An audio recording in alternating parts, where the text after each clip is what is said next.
तो देखो बच्चों, जैसा कि हमने पिछले टर्म पर जो है कबीर दास के समस्त दोहों और पदावली की व्याख्या बताया।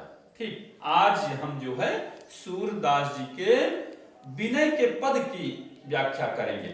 ठीक, तो पहला पद है अब कह राख लेहु भगवान। इसमें सूरदास जी ने प्रस्तुत काव्य में सूरदास जी ने और जो है प्रार्थना किया है, अपने प्राणों की रक्षा के लिए ईश्वर से प्रार्थना किया है। तो कहें कि अब कह राख लेहु भगवान। सूरदास जी की जीवात्मा कहती है, हे भगवान आप इस बार हमारे प्राणों की रक्षा करें। क्यों? हम अनाथ बैठे द्रुमडरिया पारध साधे बाण। क्योंकि मैं अनाथ जीवात्मा रूपी पक्षी इस संसार रूपी वृक्ष की डाल पर बैठा हूं और पारध साधे बाण, और माया रूपी शिकारी अपना बाण साधे हुए है। ताके डर में भाजो चाहत ऊपर ढुक्यो सचा। मैं उसके डर से यदि भागना चाहता हूं तो मैं देखता हूं कि हमारे ऊपर अहंकार रूपी बाज पक्षी मंडरा रहा है, जो मुझे भागने नहीं दे रहा है।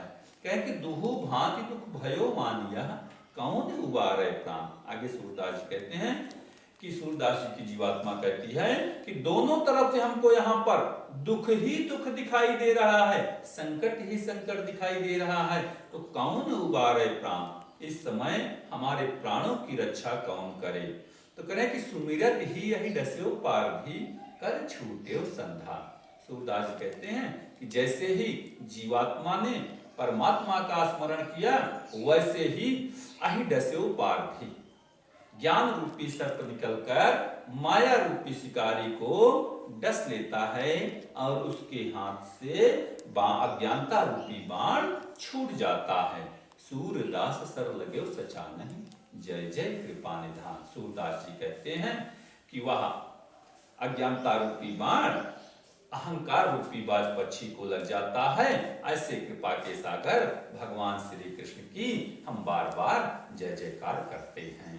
पुनः एक बार, अब कह राख लेहु भगवान। सूरदास जी कहते हैं कि जीवात्मा परमात्मा से प्रार्थना करती है, हे परमात्मा आप इस बार हमारे प्राणों की रक्षा करें। क्यों? हम अनाथ बैठे द्रुमडरिया, मैं अनाथ जीवात्मा रूपी पक्षी इस संसार रूपी वृक्ष की डाल पर बैठा हूं, अपारध साधे बाण, और माया रूपी शिकारी अपना अज्ञानता रूपी बाण साधे हुए है। ताके डर में भाजो चाहत ऊपर ढुक्यो सचा। उसके डर से मैं भागना चाहता हूं तो हमारे ऊपर अहंकार रूपी बाज पक्षी मंडरा रहा है, जो मुझे भागने नहीं दे रहा है। दुहु भांति दुख भयो वानिया कौन उबारे प्राण। दोनों प्रकार से यहाँ पर दुख ही दुख है, तो कौन उबारे प्राण। इस समय हमारे प्राणों की रक्षा कौन करे। तो सुमिरत ही यही डस्यो पार भी कर छूटे संधा।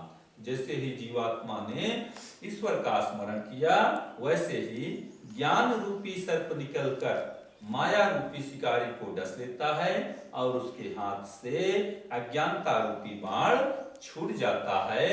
सूरदास सर लगे सचा नहीं, जय जय कृपा निधान। सूरदास कहते हैं कि वह अज्ञानता रूपी बाण अहंकार रूपी बाज पक्षी को लग जाता है। ऐसे कृपा के सागर भगवान श्री कृष्ण की हम बार बार जय जयकार करते हैं। ठीक, इसके बाद अगला है, मेरो मन अनंत कहाँ सुख पावे, जैसे उड़ी जहाज को पक्षी फिर जहाज पर आवे। सूरदास जी कहते हैं कि हे भगवान, हमारा मन आपके अतिरिक्त अन्य कहीं भी सुख नहीं प्राप्त करता। जैसे उड़ी जहाज को पक्षी फिर जहाज पर आवे। जैसे जहाज पर बैठा हुआ कोई पक्षी इधर उधर कुछ दूर उड़कर पुनः उसी जहाज पर आकर बैठ जाता है, उसी प्रकार से हमारा मन भी इधर उधर भटककर पुनः आप में लग जाता है। कमल नयन को छाणी महातम और देव को ध्यावे। आगे सूरदास जी कहते हैं, कमल समान नेत्रों वाले भगवान श्री कृष्ण के महत्व को छोड़कर और देव को ध्यावे, मैं दूसरे देवताओं का ध्यान क्यों करूं। कह रहे कि कमल नयन को छाणी महातम और देव को धावे। कहें कि कमल समान नेत्रों वाले भगवान श्री कृष्ण की महानता को छोड़कर हम दूसरे देवताओं का ध्यान क्यों करें।